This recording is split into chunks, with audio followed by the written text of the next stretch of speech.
안녕하세요. 오늘도 우리들의 이야기 채널을 찾아주신 시청자 여러분, 행운 듬뿍, 행복 듬뿍 안겨드립니다. 여러 사연을 바탕으로 재구성한 창작 이야기를 들려드리는 우리들의 이야기, 오늘의 이야기 시작합니다. 오늘 들려드릴 이야기의 주인공은 올해 72살이 된 할머니입니다. 남편을 먼저 보내고 혼자 힘으로 재산을 일궈낸 이 할머니에게 가장 믿었던 외동딸이 어떤 모습을 보여줬는지, 그리고 그 딸의 본심을 확인한 할머니가 어떤 결단을 내렸는지 끝까지 들어보시면 정말 소름 돋는 반전이 기다리고 있습니다. 이야기 시작하겠습니다. 저는 올해 72입니다. 나이만 들었지 아직 혼자 장도 보고 아침마다 공원 산책도 하고 요리도 합니다. 주변에서 나이에 비해 정정하다는 말을 자주 들어요. 건강검진도 꼬박꼬박 받고 있고 다행히 어디 하나 크게 아픈 곳은 없습니다. 남편은 제가 66이던 해에 먼저 세상을 떠났어요. 그때부터 저는 혼자였습니다. 외롭다면 외롭고 자유롭다면 자유로운 삶이었어요. 남편이 세상을 떠나던 날을 저는 아직도 기억합니다. 병원에서 전화가 왔을 때 저는 부엌에서 된장찌개를 끓이고 있었어요. 남편이 좋아하는 된장찌개였죠. 전화를 받고 나서 저는 불을 끄지도 못하고 그 자리에 주저앉았습니다. 나중에 정신을 차리고 보니 찌개가 다 졸아서 냄비 밑이 타 있었어요. 그 타는 냄새가 남편의 마지막 흔적 같아서 한참을 멍하니 앉아 있었습니다. 남편은 착한 사람이었어요. 성실하고 묵묵하고 가족한테 헌신적이었습니다. 다만 돈에 관해서는 무심한 사람이었어요. 월급날이 되면 통장을 저한테 그대로 던져주고 자기는 용돈만 받아서 쓰는 그런 사람이었거든요. 그래서 집안 살림과 재테크는 처음부터 끝까지 제 몫이었습니다.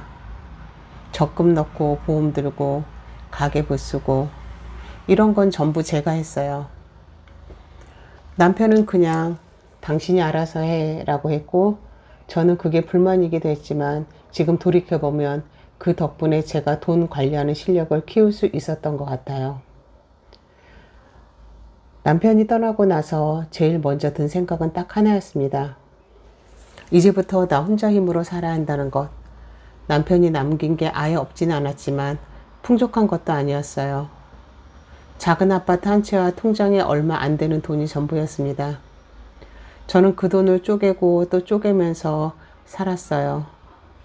처음에는 정말 막막했습니다. 혼자 된다는 게 이렇게 무서운 건지 몰랐어요. 밤에 잠이 안 오면 천장만 보면서 내일은 뭘 먹지? 관리비는 언제 내지? 병원비는 어떡하지? 이런 생각이 꼬리에 꼬리를 물었습니다. 한 달 생활비를 계산해보면 빠듯했어요. 남편 연금이 약간 나오긴 했지만 그걸로 충분하지 않았거든요. 아끼고 또 아껴서 통장 잔액이 줄어드는 건 어쩔 수 없었습니다. 그러다 문득 이런 생각이 들었어요. 이렇게 아끼기만 해선 끝이 없다.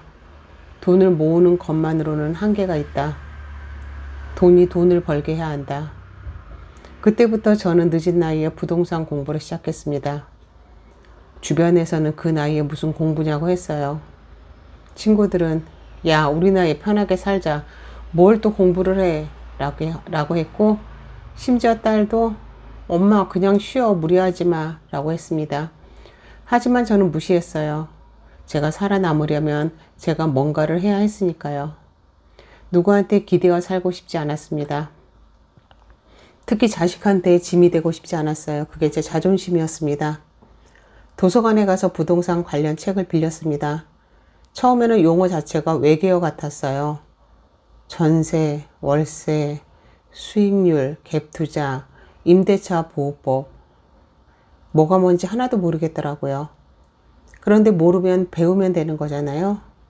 저는 노트에 모르는 단어를 하나하나 적어가면서 공부했습니다. 인터넷 카페에도 가입했어요. 부동산 관련 카페에서 글을 읽고 또 읽고 모르는 건 질문도 올렸습니다. 처음에는 나이 많은 사람이 뭘 안다고 이런 데 왔냐 하는 식의 댓글도 있었지만 신경 쓰지 않았어요. 저한테 중요한 건 다른 사람의 시선이 아니라 제 노후였으니까요. 공부를 하면 할수록 눈이 뜨이기 시작했습니다. 아, 이런 구조로 돈이 굴러가는구나. 이렇게 하면 적은 돈으로도 자산을 불릴 수 있구나. 물론 책에서 배운 것과 현실은 달랐어요. 실제는 훨씬 더 복잡하고 변수가 많았습니다. 하지만 기본기가 있으니까 덜 흔들렸어요. 남편이 남긴 작은 아파트를 종잣돈 삼아 조금씩 굴렸습니다. 처음에는 전세 끼고 소형 오피스텔 하나를 샀어요. 그 오피스텔을 사기까지 얼마나 고민했는지 모릅니다. 계약서에 도장 찍는 손이 떨렸어요. 혹시라도 잘못되면 어떡하지? 남은 전 재산이 날아가면 어떡하지? 그 두려움 때문에 계약 전날 밤에 한숨도 못 잤습니다. 그런데 막상 계약을 하고 세입자를 드리고 첫 월세가 통장에 찍히는 순간 느낌이 완전히 달랐어요. 아, 이거구나. 내가 일하지 않아도 돈이 들어오는 구조가 이거구나. 그때의 짜릿함을 잊을 수가 없었습니다. 금액은 크지 않았지만 제 힘으로 만든 현금 흐름이라는 게 너무 뿌듯했어요. 월세 수입이 생기니까 그걸 다시 모아서 또 다른 물건을 샀고 그렇게 하나씩 하나씩 늘려갔습니다. 물론 쉽지 않았어요. 중간에 세입자 문제도 있었습니다. 월세를 석 달이나 밀리는 세입자가 있어서 속을 태운 적도 있었고 세입자가 나가면서 집을 엉망으로 만들어 놓아서 수리비가 몇백만 원 든 적도 있었습니다. 공실이 나서 월세 수입이 뚝 끊겼을 때는 밤에 잠이 안 왔어요. 시세가 떨어져서 밤잠 설친 적도 한두 번이 아닙니다. 하지만 저는 포기하지 않았어요. 이게 내 노후이자 내 자존심이었으니까요. 힘들 때마다 제 자신한테 말했습니다. 여기서 포기하면 결국 딸한테 기대어 사는 수밖에 없다. 그건 절대 싫다. 나는 끝까지 내 힘으로 산다. 그렇게 6년을 버텼더니 어느새 제 명의 부동산 3채가 되었습니다. 작은 아파트 1채, 오피스텔 2채. 거기에 월세 수익까지 합하면 생활하는 데 전혀 부족함이 없는 수준이 됐어요. 제 힘으로 읽어낸 거라 자부심이 대단했습니다. 누구한테 손 벌리지 않고 자식한테 기대지 않고 오로지 제 머리와 노력으로 제 자산을 만든 거였으니까요. 가끔 산책을 하다가 제가 가진 오피스텔 앞을 지나갈 때면 멍하니 건물을 올려다봤습니다. 저게 내 건물이다. 내가 만든 거다. 그 생각만으로도 발걸음이 가벼워졌어요. 남편이 하늘에서 보고 있다면 아마 웃고 있을 겁니다. 당신 대단하다. 그렇게 말하고 있겠죠? 여기까지가 이 할머니의 배경이에요. 66에 남편을 잃고 혼자서 부동산 3채까지 읽어내신 분입니다. 그런데 문제는 딸이었어요. 이 딸이 처음부터 이상했었던 건 아닙니다. 서서히 변해갔어요. 어떻게 변했는지 들어보시죠. 자식 이야기를 하자면 저한테는 딸이 하나 있습니다. 외동딸이에요. 이름은 은지라고 할게요. 은지를 낳고 키울 때는 정말 모든 걸 쏟아부었습니다. 남편 월급이 빠듯해도 딸 학원비는 절대 아끼지 않았고 대학교 등록금도 빚 한 푼 안 지게 해줬어요. 졸업하고 취직할 때까지 뒷바라지를 다 했습니다. 은지는 어렸을 때 착한 아이였어요. 공부를 엄청 잘하진 않았지만 성실했고 엄마 아빠 말 잘 듣는 순한 아이였습니다. 초등학교 때 운동회가 있으면 저한테 달려와서 엄마 나 1등 했어 하면서 환하게 웃던 얼굴이 아직도 눈에 선해요. 중학교 때 시험 못 봐서 울면서 집에 오던 날 제가 안아주면서 다음에 잘하면 되지 했더니 코를 훌쩍이며 고개를 끄덕이던 모습이요. 고등학교 때는 사춘기가 와서 좀 힘들었어요. 방문 장구가 안 나오고 말수가 줄고 짜증을 내기도 했지만 그래도 뭐 크게 탈선하지는 않았습니다. 대학교에 들어가면서 좀 나아졌고 졸업하고 취직하면서 철이 든 것 같았어요. 그때까지만 해도 은지는 제가 자랑스러워할 수 있는 딸이었습니다. 은지가 달라지기 시작한 건 결혼하고 나서부터였어요. 남편을 만났는데 그 남자가 은지를 많이 바꿔놓았습니다. 사위 이름을 민수라고 할게요. 민수는 겉보기에는 괜찮은 사람이었어요. 직장도 다니고 예의도 바르고 인사를 오던 날에 공손하게 행동했습니다. 그런데 눈에 계산이 많이 보이는 사람이었어요. 말 한마디 한마디에 이게 나한테 이득이 되나 안 되냐를 따지는 느낌이었다랄까? 처음에는 제가 너무 예민한가 싶었어요. 사이라는 게 원래 좀 거리감이 있는 법이니까. 그런데 결혼식 준비할 때부터 조금씩 느낌이 이상했습니다. 축의금을 누가 관리할지, 비용을 어떻게 나눌지, 그런 돈 관련 이야기가 나올 때마다 민수가 유독 예민하게 반응하더라고요. 결혼식이 끝나고 나서도 축의금 정산을 할 때 이런 단위까지 따지는 걸 보면서 아, 이 사람은 돈에 대해서 굉장히 민감한 사람이구나 느꼈습니다. 은지가 결혼하고 나서 전화가 뜸해졌습니다. 처음에는 신혼이니까 바쁜 거겠지 했어요. 그런데 한 달이 가고 두 달이 가도 연락이 별로 없었습니다. 제가 먼저 전화하면 아, 엄마 바빠서 못했어, 미안 이러면서 통화도 5분 안에 끊었어요. 명절에는 오긴 왔지만 밥 먹고 1시간도 안 돼서 우리 갈게요 하고 일어나더라고요. 시댁은 안 그런다면서 시댁에는 잘만 가면서 친정에는 이 모양이었습니다. 저는 속으로 서운했지만 내색하지 않았어요. 시집간 딸이 원래 그런 거라고 스스로 위로했습니다. 그런데 남편이 돌아가시고 나서 은지의 태도가 또 한 번 달라졌어요. 이번에는 반대 방향으로요. 갑자기 연락이 잦아진 겁니다. 엄마 괜찮아? 밥은 먹었어? 혹시 아픈 데는 없어? 이런 전화가 일주일에 두세 번씩 오기 시작했어요. 처음에는 아이고 우리 딸이 엄마 걱정해 주는구나 하면서 고마웠습니다. 남편이 떠나고 혼자가 된 엄마가 걱정됐나 보다 싶었죠. 그때는 그냥 순수한 효도라고 믿었어요. 그런데 시간이 지나면서 전화 내용이 점점 이상한 방향으로 흘러갔습니다. 엄마 요즘 건강은 어때? 이게 보통 자식이 걱정하는 걱정 같죠? 저도 처음에는 그렇게 들렸어요. 그런데 그 뒤에 이어지는 말이 점점 이상해졌습니다. 엄마 혹시 요즘 깜빡깜빡하는 거 많아? 길 가다가 헷갈린 적 없어? 약 먹는 거는 잊어버리지 않고 잘 먹지? 혹시 물건 어디 뒀는지 기억 안 나는 거 없어? 한두 번이라면 걱정이라고 넘길 수가 있었어요. 그런데 전화할 때마다 만날 때마다 비슷한 질문이 반복되니까 저도 점점 뭔가 이상하다는 느낌을 받기 시작했습니다. 딸이 저를 걱정하는 건지 아니면 제가 치매에 걸리기를 기다리는 건지 구분이 안 가더라고요. 더 이상한 건 연락이 잦아진 시점이었습니다. 은지가 갑자기 연락을 많이 한 게 정확히 제가 부동산 세 채를 모은 시점과 맞물렸어요. 제가 두 번째 오피스텔을 산 뒤로 은지가 한 번 집에 왔다가 제 책상 위에 놓인 등기부 등본을 본 적이 있었습니다.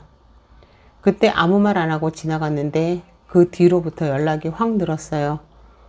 우연의 일치라고 생각하고 싶었지만 타이밍이 너무 절묘했습니다. 그리고 결정적인 사건이 있었어요. 제가 은지한테 아무 생각 없이 이런 말을 한 적이 있었습니다. 은지야, 엄마가 월세 받는 거 합하면 이제 한 달에 꽤 여유가 생겼어. 생활비 걱정은 안 해도 될 것 같다. 저는 딸한테 자랑하고 싶었던 거예요. 엄마가 혼자서도 이만큼 해냈다고. 그런데 그 말을 듣고 나서 은지의 눈빛이 변했습니다. 정말? 그렇게 많이 나와? 그 말투가요. 축하해 주는 게 아니라 정보를 캐는 말투였어요. 거기서부터 깨달았어야 하는데 저는 엄마의 마음이라는 게 있어 일부러 모른 척 했습니다. 그 뒤로 은지의 질문은 더 구체적으로 변했어요. 엄마 오피스텔 월세가 얼마야? 아파트 시세가 지금 얼마 정도 해? 혹시 대출 같은 건 없어? 이런 질문들이 안부 전화 중간중간에 섞여 나오기 시작했습니다.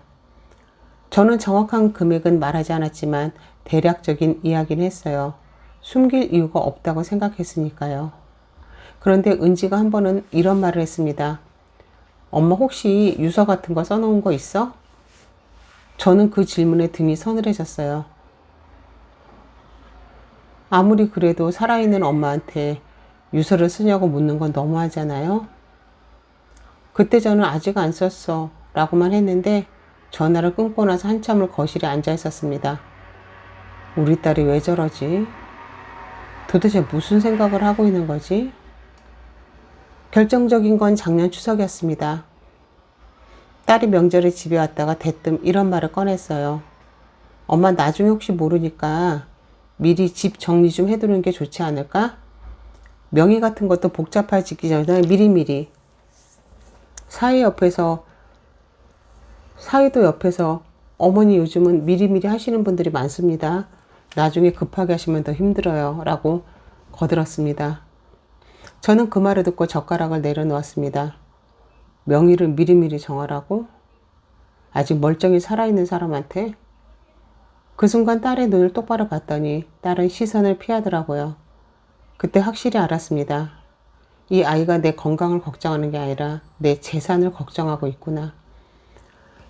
가슴이 무너지는 것 같았어요. 제가 평생 뼈 빠지게 모은 돈, 남편 없이 혼자 악착같이 불린 자산. 딸은 그걸 자기가 받을 유산으로 이미 계산하고 있었던 겁니다. 그날 밤 딸이 돌아간 뒤에 저는 거실에 혼자 앉아서 오래오래 생각했습니다. 슬프기도 했고 화가 나기도 했어요. 그런데 한편으로는 확인하고 싶었습니다. 정말 그런 건지 내가 오해하는 건 아닌지, 혹시 내가 나이 들어서 너무 예민해진 건 아닌지, 딸을 의심하는 내 자신이 싫기도 했거든요. 며칠을 고민했습니다. 밥을 먹어도 맛이 없고 산책을 해도 생각이 멈추지 않았어요. TV를 틀어도 화면이 눈에 안 들어왔습니다. 오직 딸 생각뿐이었어요. 내가 뭘 잘못한 걸까? 키우면서 너무 많이 해줬나? 아니면 너무 안 해줬나? 이 아이를 어디서부터 잘못 키운 걸까? 자책이 밀려왔습니다. 그런데 어느 날 새벽에 잠이 안 와서 거실에 나와 앉아있다가 문득 이런 생각이 들었어요. 자책할 게 아니라 확인해야 한다. 지금 내가 느끼는 건 의심이지 확인이 아니다. 만약 내 의심이 틀렸다면 딸한테 너무 미안한 거고, 만약 맞다면 그때 대응하면 된다. 어느 쪽이든 확인은 해봐야 한다. 그래서 저는 한 가지 실험을 해보기로 했습니다. 치매 연기를요. 내가 치매 초기 증상이 있는 척 하면 딸이 어떤 반응을 보이는지 직접 확인하기로 한 겁니다. 솔직히 이 결정을 내리기까지 마음이 편하지 않았어요. 딸을 시험한다는 것 자체가 엄마로서 할 짓이 아닌 것 같았거든요. 하지만 더 이상 의심만 품고 있기에는 마음이 너무 힘들었습니다. 차라리 확인하고 답을 얻자. 그래야 제 마음이든 제 인생이든 정리가 될 것 같았어요. 어느 날 딸한테 전화를 걸었습니다. 은지야, 엄마가 요즘 좀 이상해. 딸이 뭐가 이상하냐고 물었고, 저는 일부러 걱정스러운 목소리로 말했어요. 어제 마트에 갔는데 갑자기 집에 어떻게 가는지 모르겠더라. 한참을 서 있다가 겨우 생각이 나서 겨우 집에 왔어. 평소 같으면 엄마 괜찮아? 병원 가봐. 라는 반응이 정상이잖아요. 그런데 딸의 반응은 제 예상과는 달랐습니다. 놀라기는 하는데 그 놀라움의 질이 달랐어요. 어머, 정말? 그래서 지금은 괜찮아? 가 아니라, 그래? 그런 게 자주 있어, 그런 일이? 자주 있냐고 빈도로 확인하는 거예요. 걱정이 아니라 정보 수집을 하는 듯한 어조였습니다. 저는 전화기를 잡은 손이 떨렸어요. 아, 역시 그런 거였구나. 짧은 반응 하나에서 딸의 마음이 읽혀졌습니다. 하지만 저는 감정을 일부러 억누르고 더 연기를 했어요. 요즘 가끔 그래. 냄비에 물을 올려놓고 까먹은 적도 있고, 뭐 하려고 했는지 기억이 안 날 때도 있어. 전화기 너머로 딸이 숨을 들이쉬는 소리가 들렸습니다. 잠깐의 침묵이 흘렀어요. 잠깐의 침묵의 그 시간 동안 딸이 뭘 생각하고 있었을까요? 저는 알 것 같았습니다. 그 짧은 침묵 안에서 딸은 분명히 계산을 하고 있었을 거예요. 그리고 나서 딸이 한 말. 엄마, 나 이번 주말에 엄마한테 갈게. 좀 이야기할 것도 있고. 이야기할 게 있다? 그 말이 예사롭지 않게 들렸어요. 전화를 끊고 나서 저는 한참 동안 소파에 앉아 있었습니다. 눈물이 나올 줄 알았는데 오히려 눈물이 안 나오더라고요. 슬픔을 넘어선 건지 아니면 이미 마음의 준비가 돼 있었던 건지 모르겠어요. 그냥 묵직한 돌덩이가 가슴 위에 올려져 있는 느낌이었습니다. 무겁고 답답하고 숨이 좀 막히는데 눈물은 안 나오는 그런 상태요. 여기서부터 분위기가 확 바뀝니다. 딸이 주말에 남편까지 데리고 왔어요. 둘이 같이 온다는 건 뭔가 작정하고 온 거잖아요. 이 할머니도 그걸 느꼈다고 해요. 그런데 할머니는 여기서 멈추지 않고 연기를 계속합니다. 끝까지 확인하고 싶었거든요. 이어서 들어보시죠. 주말이 됐습니다. 딸이 왔는데 혼자 온 게 아니었어요. 사이까지 함께 왔습니다. 둘이 같이 오는 일이 거의 없는데 이번엔 함께 왔더라고요. 뭔가 작정하고 온 느낌이었습니다. 보통 때는 명절에나 겨우 오는 사이가 주말에 시간을 빼서 온다는 건 분명 중요한 목적이 있다는 뜻이었어요. 둘이 현관에 들어오면서 신발을 벗는데 저는 그 모습을 보면서 연기를 시작했습니다. 일부러 슬리퍼 위치를 헷갈려 하는 척 했어요. 아이고, 슬리퍼가 어디 갔지? 여기 있네. 은지가 저를 보더니 눈을 가늘게 뜨면서 민수 쪽을 살짝 쳐다봤습니다. 민수는 미세하게 고개를 끄덕이더라고요. 저는 그 눈짓을 놓치지 않았어요. 거실에 앉으니까 제가 과일을 깎아서 내놓았습니다. 사과를 깎았는데 일부러 한 번 같은 말을 반복했어요. 사과 먹어, 은지야. 사과 좋아하잖아. 그리고 30초 뒤에 또 은지야, 사과 안 먹어? 엄마가 깎았는데. 은지가 엄마 방금 말했잖아 라고 했는데 저는 멍한 표정으로 그랬어? 아이고, 엄마가 또 까먹었네 라고 했어요. 은지의 눈에서 뭔가 번쩍이는 게 보였습니다. 걱정이 아니라 확인을 한 눈빛이었어요. 밥을 먹으면서도 연기를 계속했습니다. 딸 이름을 잠깐 헷갈리는 척도 했어요. 아이고, 은지 맞지? 아이고, 엄마 깜빡했네. 은지가 숟가락을 내려놓고 민수를 쳐다봤고 민수는 고개를 아주 살짝 끄덕였습니다. 서로 봤지? 하는 그런 눈빛이었어요. 밥상 위에서 그 눈빛이 오가는 걸 보면서 저는 속으로 정말 이런 거였구나 하고 확인했습니다. 밥을 다 먹고 설거지를 제가 하겠다고 했는데 은지가 엄마 앉아있어, 내가 할게 라고 하더라고요. 평소에는 절대 안 하던 짓이었습니다. 명절에 와도 설거지 한번 안 하던 아이가 웬일인가 했죠. 그런데 은지가 설거지를 하면서 민수랑 뭔가 소곤소곤 이야기를 하는 게 제 귀에 들렸어요. 전부 다 듣지는 못했지만 오늘 말에 타이밍 보고 이런 단어들이었습니다. 설거지가 끝나고 거실에 다 같이 앉으니까 은지가 본론을 꺼냈습니다. 엄마, 내가 요양원 몇 군데 알아봤어. 저는 일부러 멍한 표정을 지으며 물었어요. 요양원? 왜? 딸이 한숨을 쉬면서 말했습니다. 엄마가 요즘 자꾸 깜빡깜빡 하잖아. 혼자 사시면 위험해. 만약에 가스 안 끄고 나가면 어떡해? 불이라도 나면 어떡해? 좋은 데로 가시면 편하게 돌봄도 받고 밥도 챙겨주고 훨씬 낫지. 기가 찼어요. 전화 한 통 한 게 며칠인데 벌써 요양원 알아봤다고? 며칠 만에? 이건 미리 알아봐 둔 거예요. 제 전화를 기다리고 있었던 겁니다. 아마 전화 오기 전부터 벌써 리스트를 만들어 놓고 있었겠죠? 엄마한테 혹시 치매가 오면 이렇게 하겠다는 시나리오를 이미 짜놓은 거예요. 저는 속에서 불이 활활 타오르는 것 같았지만 억눌렀습니다. 아직 더 지켜봐야 한다. 이 아이들이 어디까지 가는지 끝까지 봐야 한다. 요양원? 엄마가 거기 가야 해? 힘없이 물으니까 딸이 고개를 끄덕이면서 사이를 쳐다봤고 사이가 입을 열었습니다. 어머니, 저희가 좋은 데로 알아볼게요. 걱정 안 하셔도 됩니다. 요즘 요양원이 예전 같지 않아요. 시설도 좋고 프로그램도 많고 어머니 편하실 겁니다. 편하실 거라고? 자기 엄마도 아닌 사람을 요양원에 보내놓고 편하실 거라니. 저는 속으로 웃었습니다. 그런데 사위가 거기서 멈추지 않았어요. 그런데 어머니 한 가지만 상의 드릴게요. 사위가 신중한 척 말을 이었습니다. 어머니 명의로 된 부동산이 몇 채 있으시잖아요. 나중에 어머니 인지 능력 더 떨어지시면 법적으로 처리가 복잡해져요. 매매도 못하고 임대 계약도 갱신이 어렵고 세금 문제도 생기고요.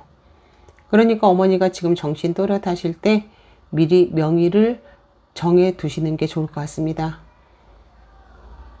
인지 능력이 떨어진 법적으로 복잡해진다. 사위가 그런 법적 지식까지 공부하고 온 거예요. 얼마나 열심히 준비했으면 이런 말까지 술술 나올까. 저는 기가 막혔습니다. 명의를 정리해 두시는 게 좋다. 사위의 입에서 그 말이 나오는 순간 딸이 바로 받아쳤습니다. 맞아 엄마, 정신 있을 때 집 명의부터 넘겨요. 나중에 치매 진단 받으면 아무것도 못해. 그때 가서 후회하면 늦어 엄마. 정신 있을 때 명의부터 넘기라. 제 딸 입에서 그 말이 나온 겁니다. 병원에 가보자는 말은 한마디도 안 하고요. 검사 한번 받아보자는 말도 없이요.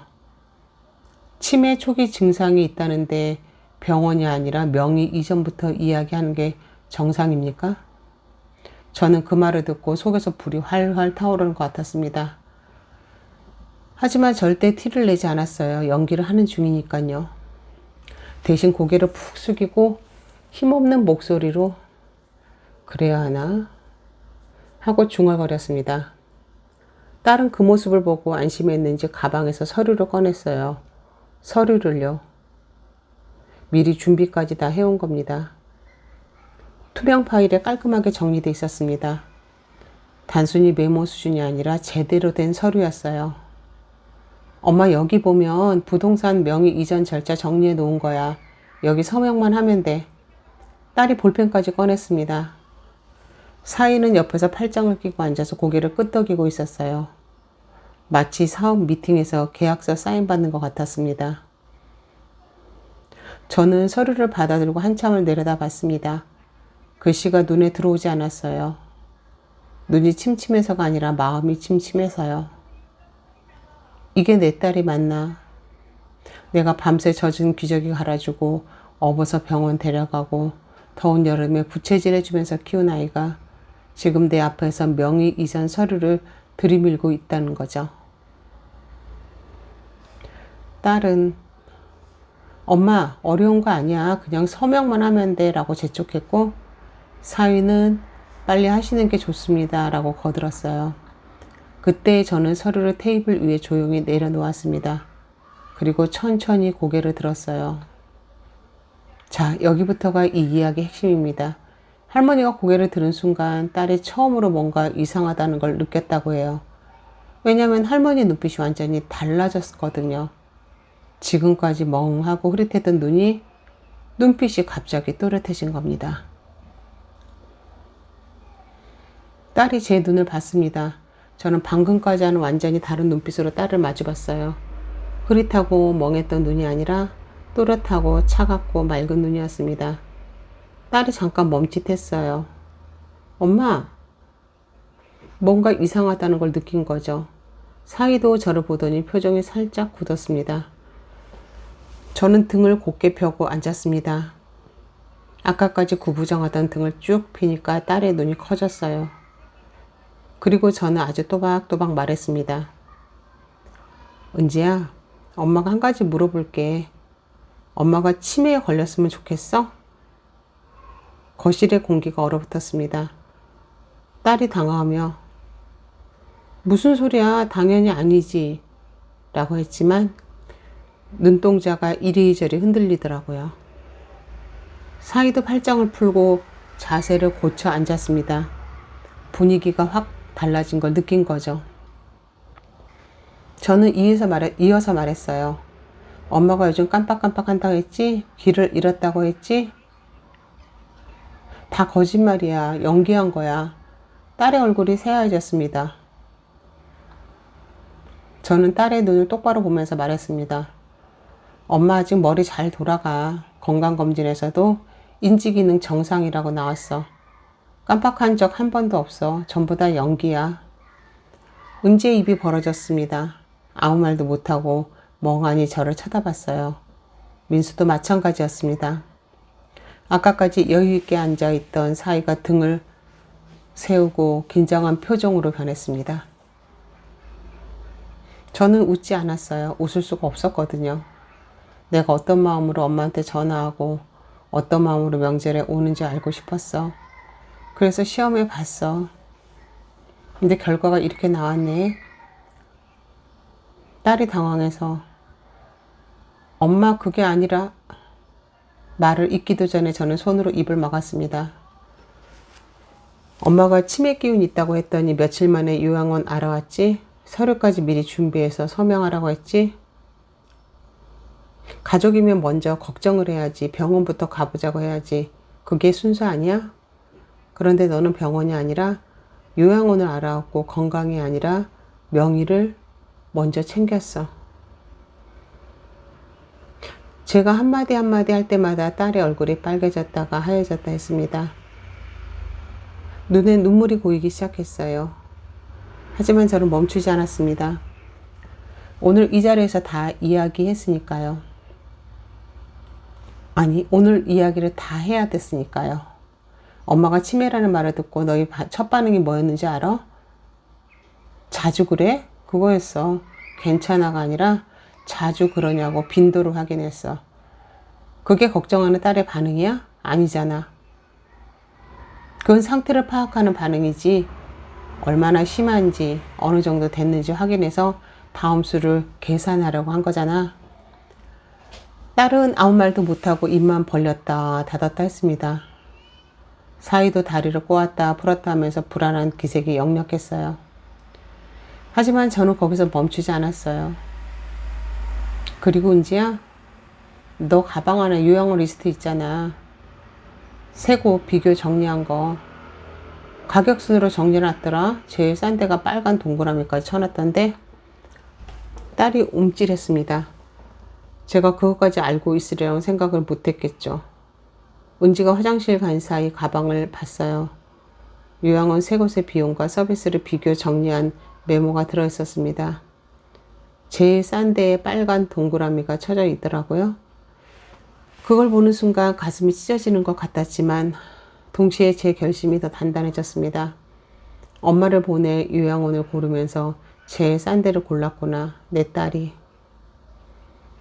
저는 잠시 숨을 골랐습니다. 그리고 가방에서 서류봉투 하나를 꺼냈어요. 딸이 가져온 명의 이전 서류 옆에 나란히 놓았습니다. 이게 뭔지 알아?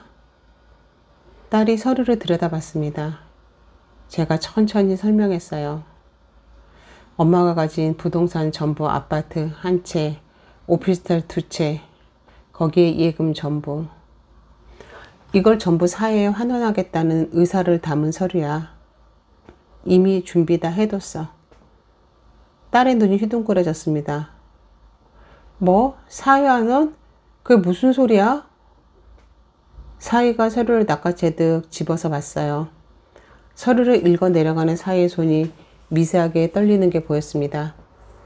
딸도 옆에서 함께 봤어요. 엄마 이거 진짜야? 진짜로 다 기부하는 거냐고. 저는 담담하게 고개를 끄덕였습니다. 응, 전부 다 기부할 거야. 홀로 사는 어르신들 지원하는 재단에 넘기기로 했어. 엄마처럼 늙어서 혼자 된 사람들, 자식한테 버림받은 사람들 돕는 데 쓰라고. 자식한테 버림받은 사람들. 그 말을 일부러 또박또박 했습니다. 딸의 눈에서 눈물이 뚝 떨어졌어요. 그러더니 목소리가 커졌습니다. 엄마가 미쳤어. 전 재산을 남한테 줘? 내가 딸인데? 내가 있는데 왜 남한테 줘? 저는 딸을 조용히 바라보며 말했습니다.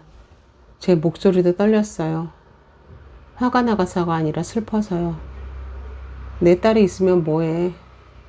내 딸이 엄마를 사람으로 본 게 아니라 부동산으로 봤는데 엄마가 아프면 병원 데려갈 생각은 안 하고 명의부터 넘기라고 하는데 그런 딸한테 내 재산을 줘야 할 이유가 어딨어? 딸이 울면서 말했어요.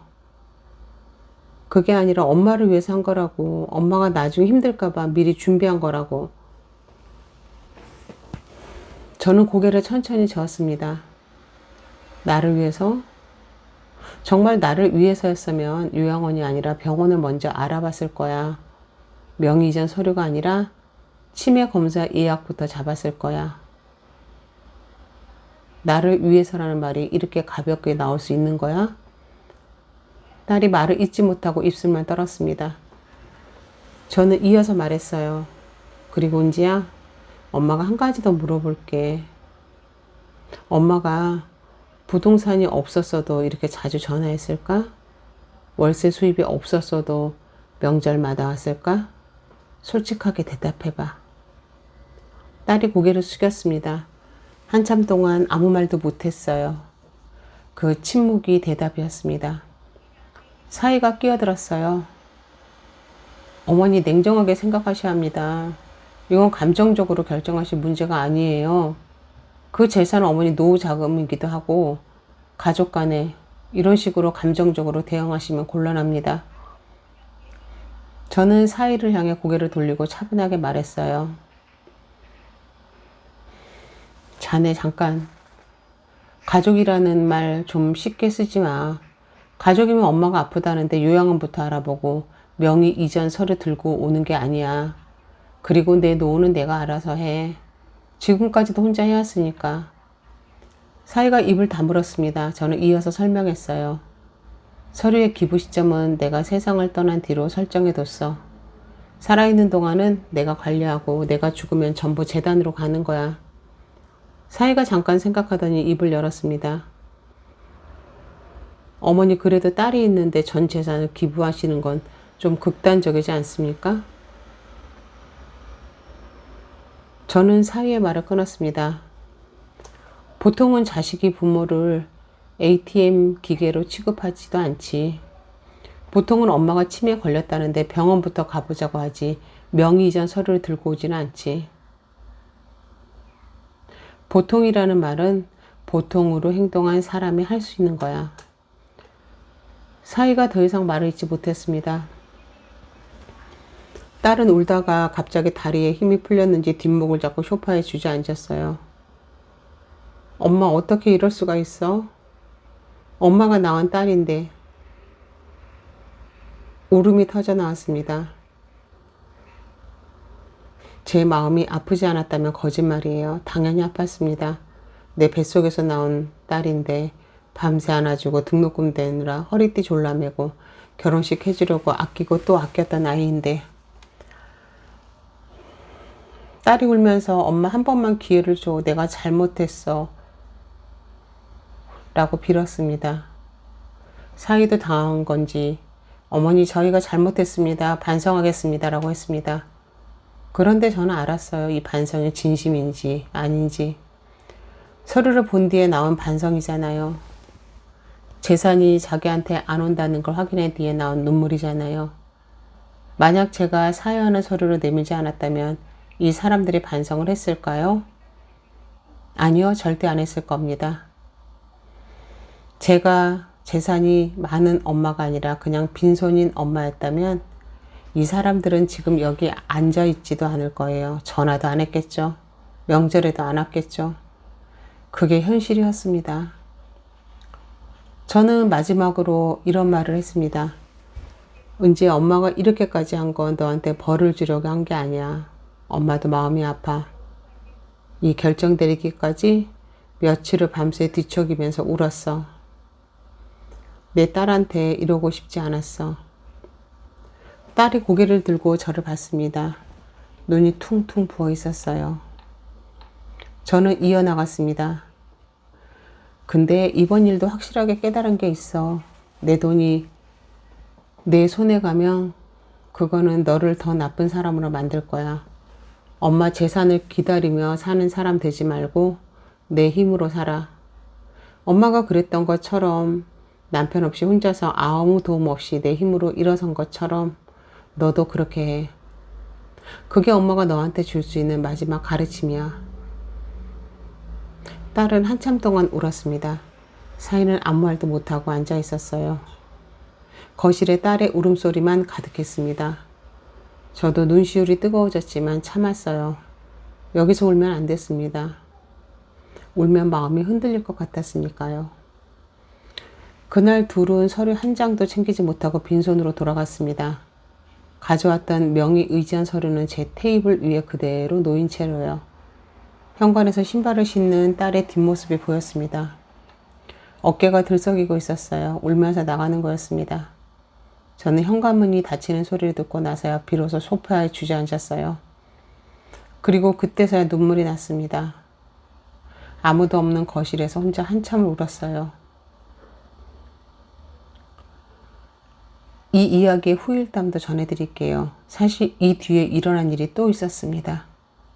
며칠 뒤 딸한테 연락이 왔습니다. 엄마 미안해.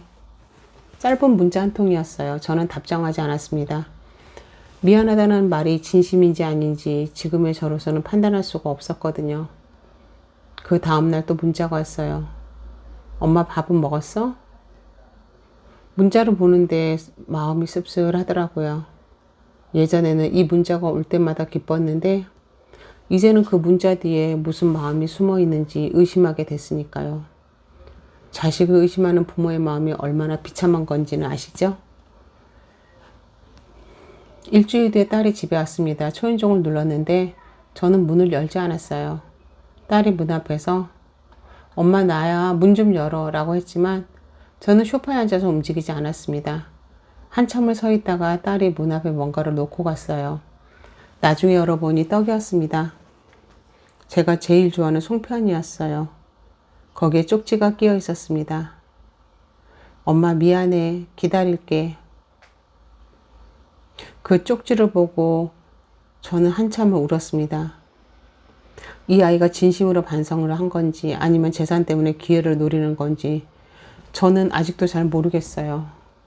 시간이 지나면 알겠죠. 딸이 정말로 반성한 건지 아니면 또 다른 방법을 찾으려는 건지. 한 달 정도 연락을 끊고 지냈습니다. 그 한 달 동안은 딸은 일주일에 한 번씩 문 앞에 뭔가를 놓고 갔어요.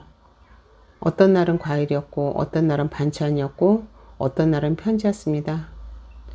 편지에는 어렸을 때 엄마랑 했던 추억들이 적혀 있었어요. 초등학교 입학식 때 엄마가 한복 입혀줬던 거, 중학교 때 처음 생리해서 울었을 때 엄마가 안아줬던 것, 대학 합격 발표 날 엄마랑 같이 울었던 것, 그런 이야기들이 적혀 있었습니다. 그 편지를 읽으면서 솔직히 마음이 많이 흔들렸어요. 하지만 저는 쉽게 문을 열지 않았습니다. 한번 무너진 신뢰를 다시 쌓는 건 무너뜨리는 것보다 훨씬 어렵다는 걸 알고 있었으니까요. 한 달이 지나고 나서야 딸한테 전화를 했습니다. 은지야 밥 먹었어? 딸이 전화를 받자마자 울음을 터뜨렸어요. 한참 울더니 엄마 보고 싶어 라고 했습니다. 저도 보고 싶었어요. 아무리 실망을 했어도 딸은 딸이니까요.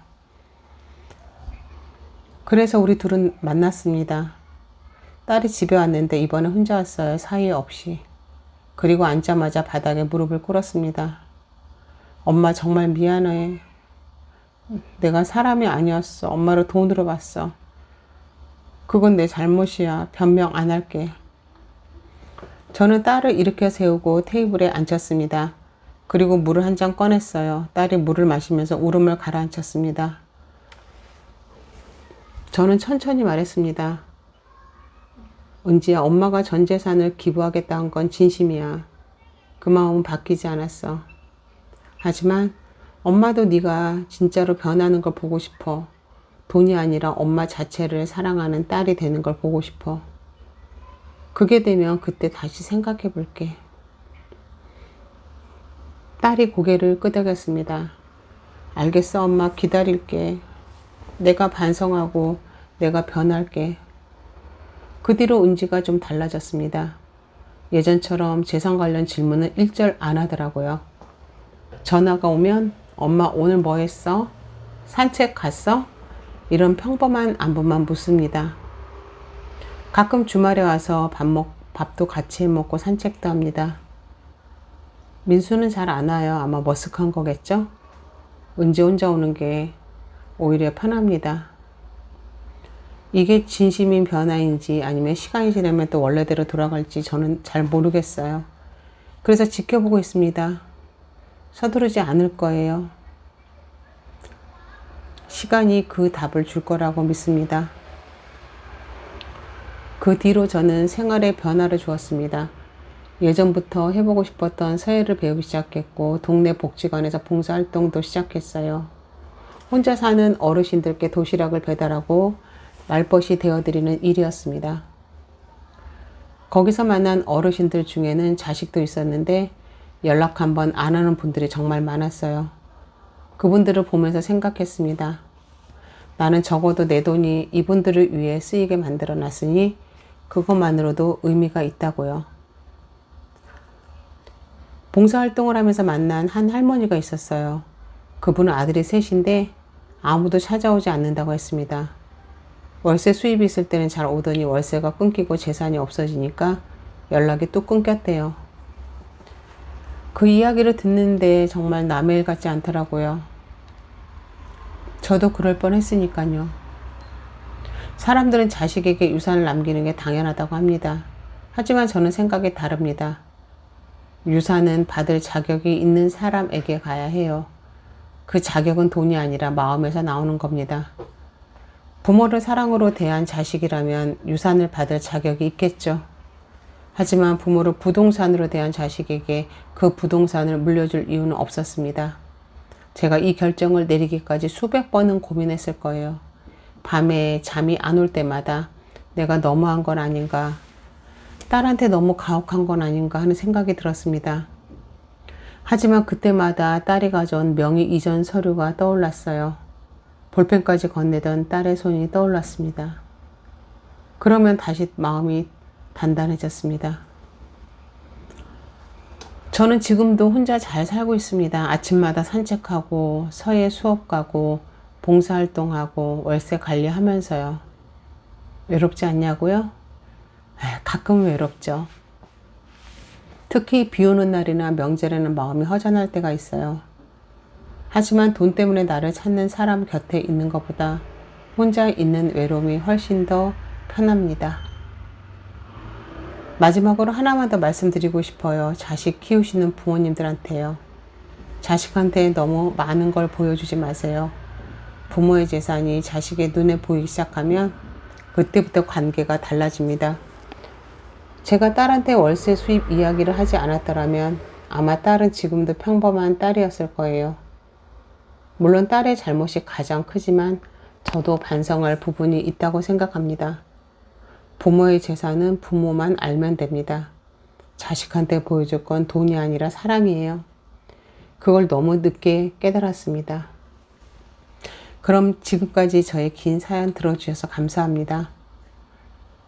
오늘 이야기 어떠셨나요? 다시 한번 말씀드리지만 이 이야기는 여러 사연을 바탕으로 재구성한 창작 이야기입니다.